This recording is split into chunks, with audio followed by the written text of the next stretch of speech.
সময় 14 বছর কি করে পুরানো? 14 বছর তো তখন অনেক বাকি আছে। 14 বছর পরে তখন রাবণকে বধ করে ফিরে চলে গেল। তাহলে 14 বছর অনাহারি অনিদ্রা কি করেছিল? তুমি ভুল কথা বলো না, ভুল কথা বলো না, আমার হিসাব করে বলো না, ভুল কথা বলো, আমার হিসাব করে বলো না, ভুল কথা বলো না। আজ আমার পাল্লাদার রাম যত হনুগুলাকে নিয়ে এসেছে, সত্যিকারের মা সেই হনুমান আজ রামের হয়েছে সঙ্গী।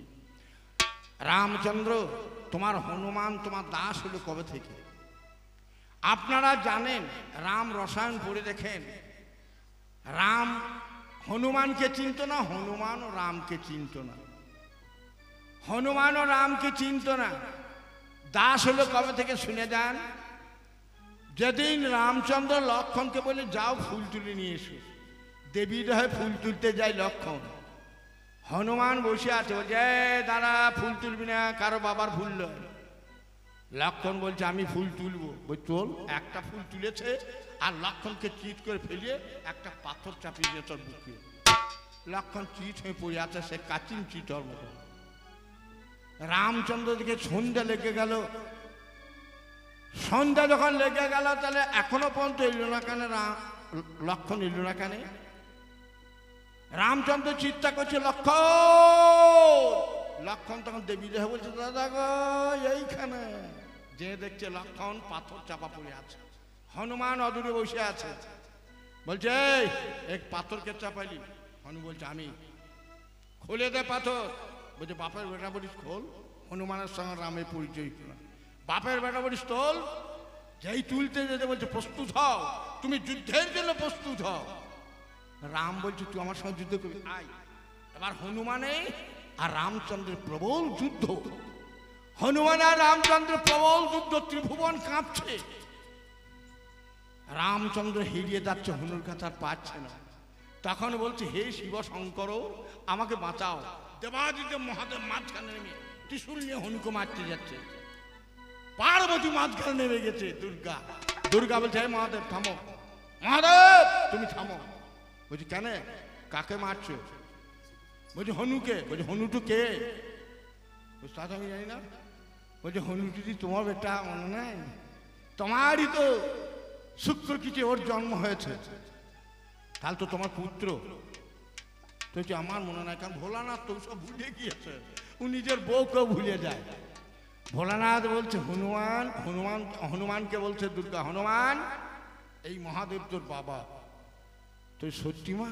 তো হ্যাঁ। শিবকে প্রণাম করতে গেলে শিব বলছে খবরদার, তো আমার চরণে হাত দিস না। তো আমার গুরু রামের সঙ্গে যুদ্ধ করেছিস, রামের চরণে হাত দে। রামের চরণ ধরে প্রণাম করছে। যে বলছে তোর যদি পিতৃভক্তি থাকে, আজ থেকে শপথ কর ওই রামের দাস নিয়ে থাকবি। সেই পিতৃসত্য পালনের জন্য হনুমান সেদিন থেকে রামের দাস হয়ে জগতে জুড়ে ডঙ্কা বাজিল হরে। আজ আমার কাছে শুনে যাও বন্ধু,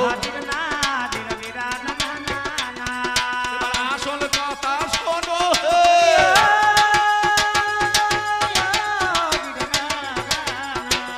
মাননীয় সুধী সমাজ, আবার রাম রাবণের আসল ঘটনাটা আপনারা শুনে যান। আমি 2 নম্বরিতে নাই। রামচন্দ্র বাণ মারছে, রামচন্দ্র বাণ মারছে, রাবণও বাণ মারছে, রাবণকে মারতে পারছে না। অকাল বোধন হয়ে গিয়েছে, মারতে আর ওকে পারছে না। বিভীষণ বলছে রাম, আমার দাদা রাবণকে তুমি মারতে পারবে না। বলছে কেন? কারণ মন্দোদরীর কাছে মৃত্যু, সেই বাণে ছাড়া জোরে মরিবে না।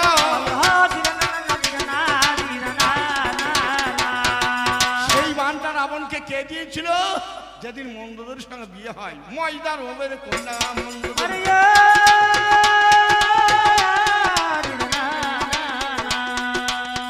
যেদিন মন্দোদরী বিয়ে হলো রে, ময়দানব সেদিন যৌতুক স্বরূপ দিয়েছিলেন সেই রাবণের মৃত্যু বাণ। এই বাণ ছাড়া রাবণ জীবনেতে মরিবে না। জীবনেতে মরবে না। বিভীষণ বলছে রামকে, রাম বলছে তাহলে মৃত্যুবান তো কার কাছে আছে? বলছে মন্দোদরির কাছে আছে। বলছে কে আনবে? হনুমান, তুমি যাও মন্দোদরির কাছে মৃত্যুবানকে হরণ করে নিয়ে এসো। হনুমান বামুনের রূপ ধরেছে, গলাতে পইতে নিয়েছে, কমণ্ডল নিয়ে বলছে মা আজকে লঙ্কার ভাগ্যাকাশে আজ ঝুমকে টুটেছে। বলছে কি বাবা? রাম রাবণের যুদ্ধ চলছে, একটা রাম মরবে আজকে, কিন্তু একটা রাম মরবে যার প্রথম অক্ষর রা। বলছে আমার স্বামী তো প্রথম অক্ষর রা, আর যার সঙ্গে যুদ্ধ হচ্ছে তার তো প্রথম অক্ষর রা। ও হচ্ছে রাম আর এ হচ্ছে রাবণ, তাহলে কোন রাম মরবে? তো যে মা তোর মৃত্যুবানটা একটু দে, আমি একটু জ্যোতিষী গণনা করে দেখি তোর স্বামীর আর কত টাকা পরমাই আছে। মন্দোদরি ভয়ে মৃত্যুবানটি বার করে হনুর হাতে দিয়েছে। হনু তখন সেই ব্রাহ্মণ বেশে দেখছে, দিয়ে বলছে মা তুই এক কাজ কর, চোখ মোদ, আমি যতক্ষণ চোখ খুলতে না বলবো ততক্ষণ তুই চোখ খুলিস না। স্বামীর মঙ্গলের জন্য মন্দোদরি চোখ মুজে আছে, সেই ফাঁকে মৃত্যুবানটিকে নিয়ে উপ করছে পেছে পাঁচি দিয়ে। দিয়ে বলছে এইবার তাকা। তখন বলছে হনুমান আমার মৃত্যুবান দে। বলছে মা এই মৃত্যুবান নিতে এসেছিলাম, আমি রাম ভক্ত হনুমান, আমি হাজির না ধীরে ধীরে না না না হনু আমার যাই গো। মন্দোদরি বলছে ওরে হনুমান আমার স্বামীর মৃত্যুবান তুই নিয়ে যাচ্ছিস, দিবি না? তো বলছেন না। আপনারা জানেন রামের যখন অনুচর ছিল, যখন রাম রাবণের যুদ্ধ হয় তখন কিন্তু হনুমান মানুষের মতো কথা বলতে পারত। সেদিন মন্দোদরি বলছে ওরে হনুমান তুই মিথ্যা কথা যখন বললি, আমি যদি সতী নারী হয় তোর আজ থেকে বাঘ বন্ধ হবে।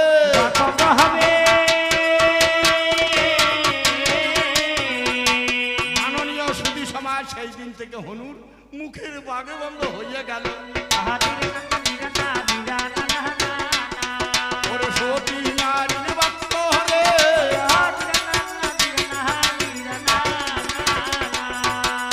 ওরে হনুমানে মৃত্যুবান নিয়ে চলে গেল।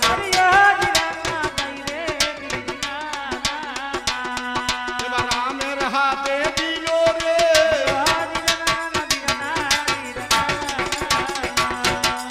রামচন্দ্র যেই মৃত্যুবানটি মেরে দিয়েছে আর রাবণের বুকে বিঁধে গিয়েছে। রাবণের বুকে বিঁধে গিয়েছে, আমার ভূমি তলে রাবণ লুটিয়ে পড়েছে।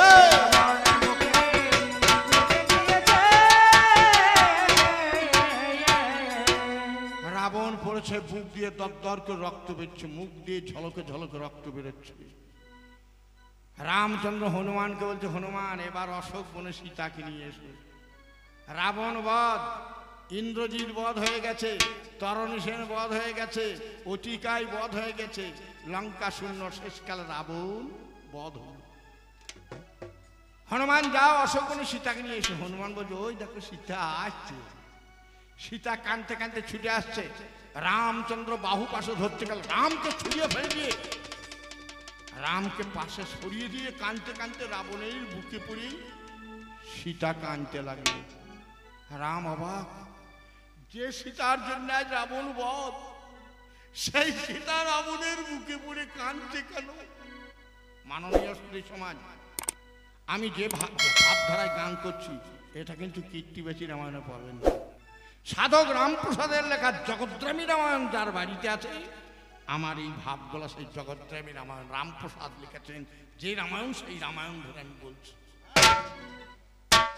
সীতা কাঁদছে, রামচন্দ্র রাবণের পায়ের তলায় বসে বলছে রাবণ আমার সীতা তোমার জন্য কাঁদছে কেন? বলছে আমি কি বলবো, মৃত্যু সূর্যের পুরে তো মরে নাই, আমি কি বলবো, তোমার সীতাকে জিজ্ঞেস করো। রাম বলছে সীতা তুমি কাঁদছো কেন, কে তোমার? রাবণ। তো হচ্ছে জানো না এই রাবণই তো আমার বাবা। তোমার বাবা? বলছে হ্যাঁ। তাহলে তো চুরি করো নাই? সীতা চুরি তো করে নাই। বলছে তোমার বাবা কিরকম বাবা? সেদিন তখন মৃত্যু শয্যায় পড়ে রাবণ বলছে, রাবণ যখন 14 বছর দিগ্বিজয় যায়, যখন কর আদায় করে ঋষিদের কাছে রক্ত নিয়ে যায়, টাকা নাই রক্ত দিয়ে বোতলে ভরে রেখেছিল। বহুদিন দিগ্বিজয় গিয়েছিল, মন্দোদরী স্বামীর বিরহে বিষ মনে করে সেই রক্ত খায়, মন্দোদরীর গর্ভ হয়ে যায়। অদ্ভুত রামায়ণ করে দেখি, মন্দোদরীর গর্ভ হয়ে যায়, গর্ভ প্রসব করে দেখছে স্বামী নাই ঘরে।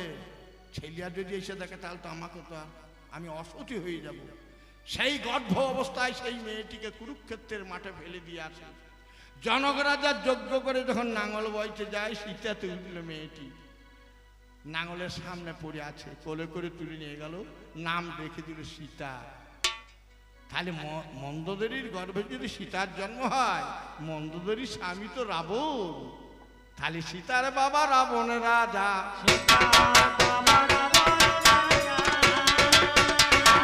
আমি শুনে যাও তুমি আমার কথা,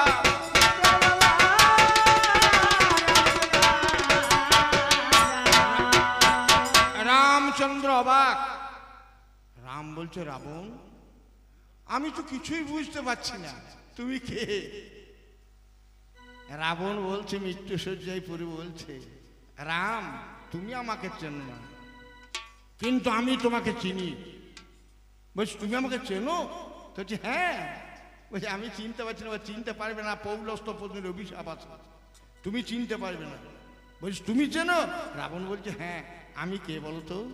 রাবণ মৃত্যু শয্যায় শুয়ে বলছে, ও রাম রঘুমণি, আমি তোমায় ভালো রূপে চিনি। ও রাম রঘুমণি,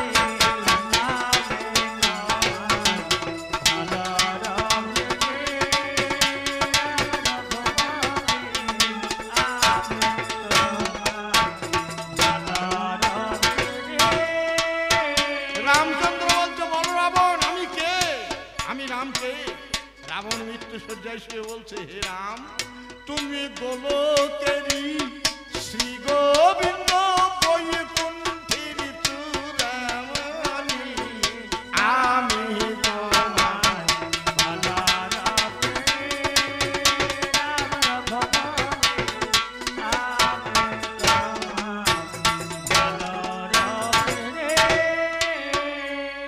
রাম বলছে আমি তো তোমাকে চিনতে পারছি না, তুমি কে? বললে রাম তোমাকে আমি এত ভালোবাসি, তুমি আমাকে চিনতে পারছো না? আমি তোমার বৈকুণ্ঠের দ্বারের দাঁড়িয়ে ছিলাম, সেই জয় আর বিজয়। সনক সনাতন মুনি যখন দ্বার খুলতে বলল, আমি বললাম গোবিন্দের নির্দেশ, আমি দ্বার ছাড়ব না। সনক সনাতন মুনি আমাকে অভিশাপ দিল, যাও তুমি রাক্ষস কুলে জন্মগ্রহণ করো। আমি কাঁদতে কাঁদতে যাচ্ছি আর বলছি, হে নারায়ণ, লঘু পাপে আমাকে গুরুদণ্ড দিল, আমি কবে আবার বৈকুণ্ঠে আসবো? সেদিন নারায়ণ বলেছিল, যদি তুমি আমাকে শত্রুভাবে ভজনা করো 3 জন্মে মুক্তি পাবে, আর যদি মিত্রভাবে ভজনা করো তোমাকে 7 জন্ম লাগবে। তাই রাম আমি তোমাকে শত্রুভাবে ভজনা করেছি, আমাকে চিনতে পারছো না? আমি সেই জয়ী বিজয় অবতীর্ণ রাবণে আর ওই কুম্ভকর্ণ জয়।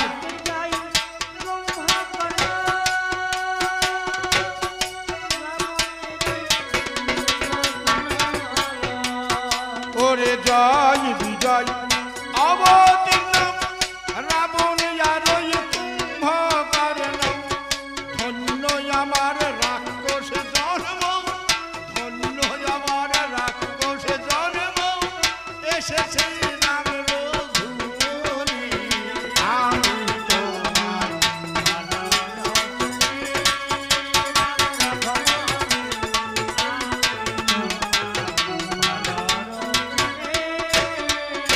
রাবণ মৃত্যু শয্যায় শুয়ে বলছে, ওরে বাজারে সব রণডঙ্কা, আজ মনে আমার নাই তো শঙ্কা, বাজারে সব রণডঙ্কা,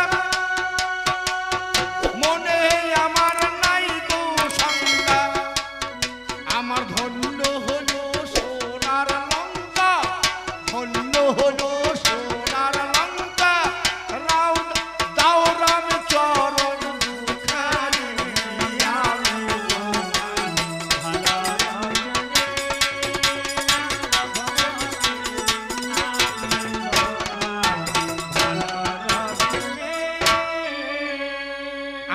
বলছে আমাকে একটু হিন্টস দিলে না কেন? বলছে রাম, তোমাকে কতবার আমি বলেছি, তুমি বুঝতে পারো না। তোমাকে আমি বলেছিলাম তুমি এত বেশ থাকতে যোগীর বেশে এলে কেন, ভিখারির বেশে এলে কেন? অনেক কথা বলেছ পাল্লাদা, কিন্তু আমি তোমাকে এই কথাটা জিজ্ঞেস করলাম কেন?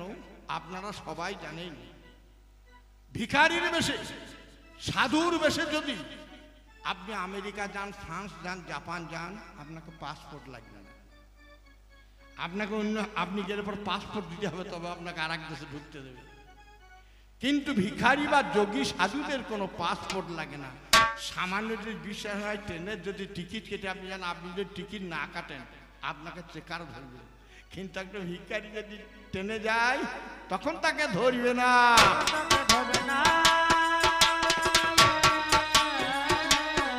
রামচন্দ্রের পাসপোর্ট নাই, তার জন্য ভিখারির বেশে যোগীর বেশে এসেছে। যোগীর বেশে তাদের অবারিত দাস। রাবণ রাজা জিজ্ঞেস করছে তোমার যোগীর বেশে হাতে ধনুকটাকে,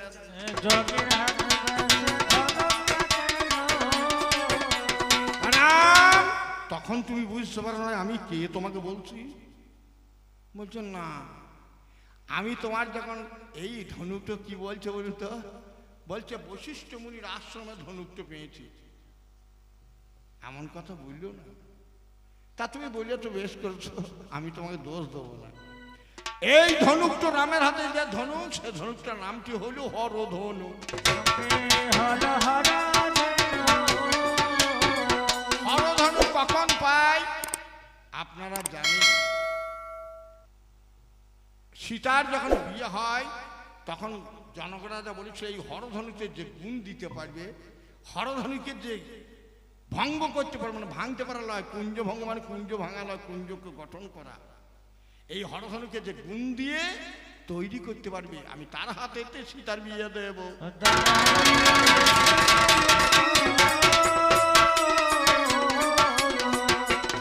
রাবণ রাজা, 14 যুগের রাবণ। রাবণ গিয়েছিল কিন্তু ধনুকে হাত দেয়নি। তাকিন তাকিন দেখছে কি হয়, কে তোলে দেখি। ধনুক তুলতে কেউ পারছে না। রামচন্দ্র ধনুকে হাত দিয়ে, কোনো রাজা তুলতে পারলে না। ধনুকে হাত দিয়ে টানছে, ধনুক ওঠে না।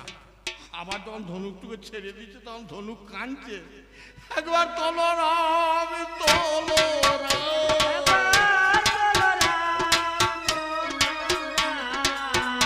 আমি বহুদিনের আশা ধারি, আমি তোলো রাম, তোলো রাম।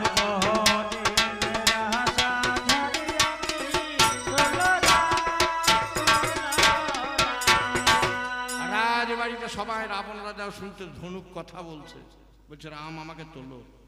রামচন্দ্র বলছে ওরে ধনুক, তুই ছিলিস কোথা, তোর নাম কি? বলছে আমি শিবের হাতে ছিলাম, আমার নাম হরধনু।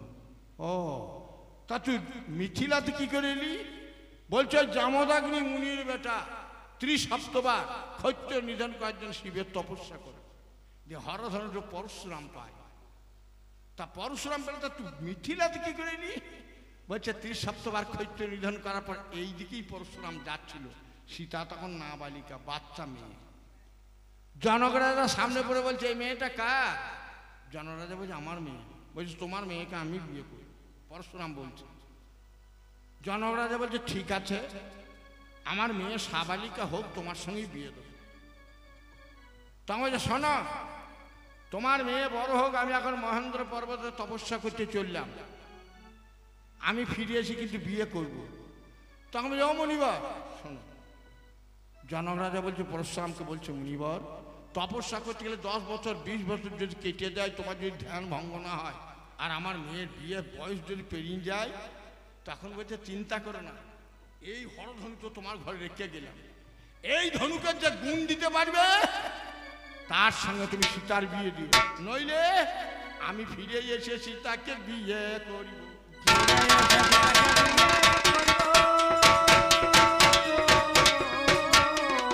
হরধনু সব কথা রামকে বলে দিলে। রাবণ টুকটুক সব শুনছে। দিয়ে তখন রামচন্দ্র ধনুককে তুলছে, ধনুক ওঠে না। আর যখন ধনুক ছেড়ে দিচ্ছে তখন ধনুক কাঞ্চার বলতে একবার তোলো রাম তোলো